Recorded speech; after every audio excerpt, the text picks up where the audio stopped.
Hi guys, welcome back to the channel.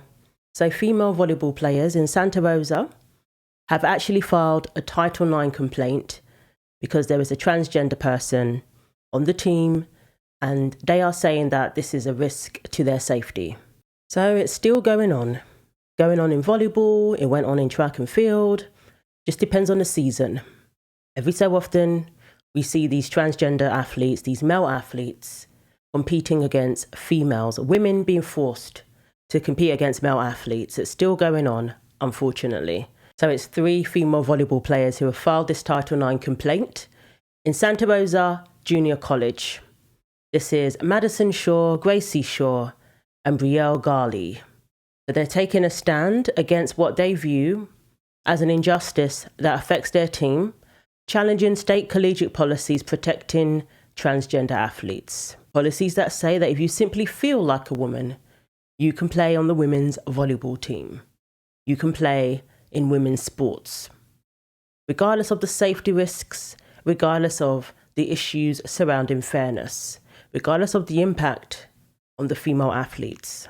So Icons, Independent Council on Women's Sports, they broke this story about a federal Title IX complaint filed by the players, which is an effort not only to remove trans volleyball player Ximena Gomez from women's competition, but also to hold California accountable under federal law with the backing of Title IX protections.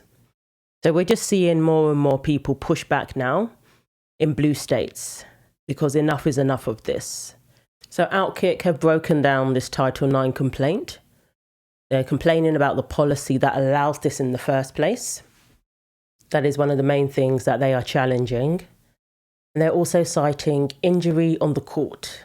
Gomez allegedly concussed a teammate in 2024 and smashed a spike into Gracie's face in August 2025, showing what they call unsafe male advantages.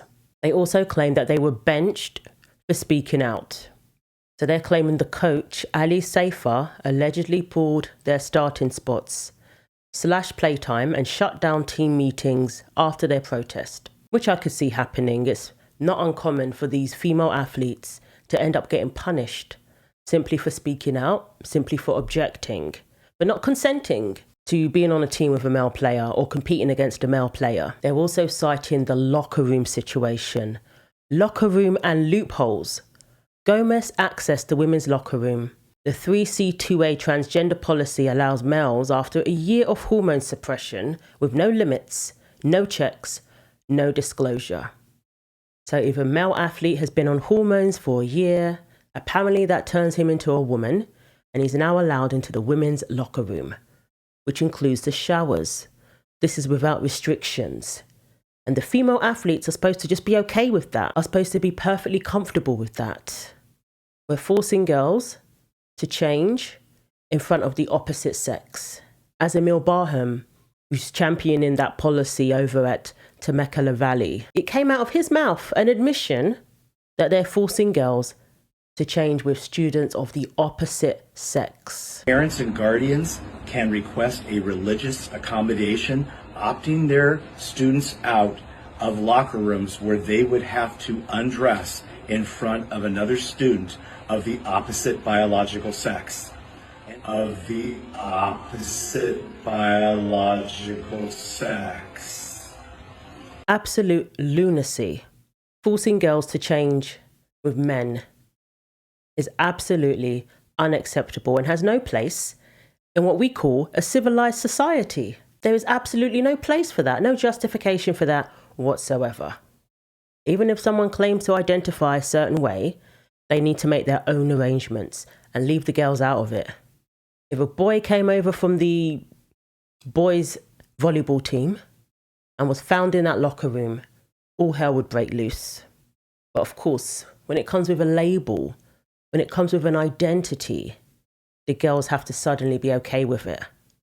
And at this point, I'm not even sure if all hell would break loose in that situation, because you're not allowed to question if somebody identifies a certain way these days. That's bigotry. As long as identity is a determining factor, any man can go into that locker room now. So this college, SRJC, they are all for this state policy. So the college backs this policy because they're all for state law, and they are ignoring federal guidelines, the Trump executive order, Title IX, that says that you cannot discriminate on the basis of sex when it comes to athletic opportunities. So the women are demanding an Office for Civil Rights probe, funding cuts, penalties, and new rules. Madison has quit. Gracie and Brielle risk eligibility. Once again, it really upsets me hearing about girls being excluded, all for everybody to accommodate the male athlete in a women's competition and on a women's team. They either self-exclude or they're forcibly excluded. And all of this is supposed to be about inclusion, but it doesn't matter when the girls are excluded. You change the terms by which they play sports in college, and then you turn around and say that they cannot object to that. And many of them walk away. And I don't blame them, but they shouldn't have to do that. If we just have simple, common sense policies in place for the benefit of everybody. But what these policies do is they enable cheaters, they enable entitled males to enter into the women's locker room, which is basically condoning subjecting girls and women to abuse. So I'm so glad these girls are fighting back. There's only 3 of them. It can't be easy. They're putting themselves out there to stop women and girls being subjected to this injustice. And all they want to do is play volleyball in college. That's all they want to do. Women's volleyball. But you're saying that they have to be willing to accept conditions that are unfair. You're saying that they have to be willing to accept conditions that are unsafe. When a male athlete enters into women's sports, that male athlete is imposing risk on the women, not himself. You're imposing the risk on others. How entitled, how selfish. Everyone else has to take on the risk so that you can feel like a woman, so that you can have the advantages and advance in sport in a way that you couldn't when competing according to your biological sex, as everyone else has to do, by the way. It's not unreasonable to expect people to do that. It's the girls who have to take on the feelings of being violated in the locker room. So the man feeling like a woman, that feeling needs to be validated and respected by everybody. But the women feeling uncomfortable, feeling violated, feeling unsafe, is ignored and ridiculed and even turned around to tell the women that there's something wrong with them. This is where we're at now. No state in the US should be doing this. It's like we're living on 2 different planets. You go to certain states and you still have girls being subjected to this. And the state law is okay with it. We have a state governor admitting that this is deeply unfair, but yet allowing it. Is that not recklessness?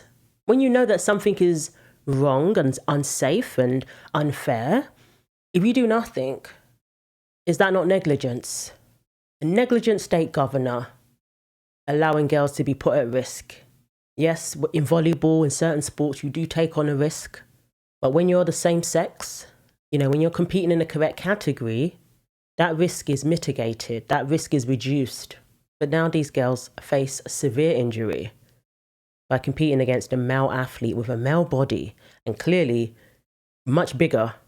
Would this person even make the men's team? I'm just noticing that the standard for the girls is always much higher. But a mediocre male athlete can come along and simply just use male advantage to take from the female athletes. And they're celebrated.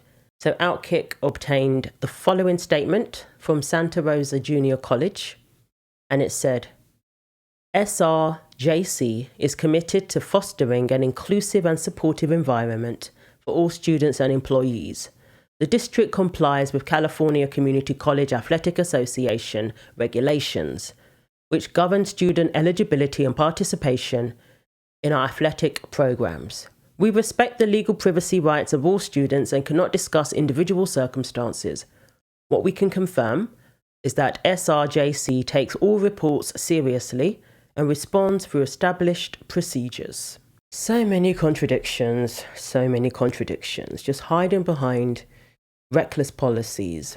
The key questions that Outkick asked and that this statement doesn't address are why athletes alleging Title IX violations were sidelined, how safety and privacy concerns were addressed, and whether the college prioritised state policy over federal law.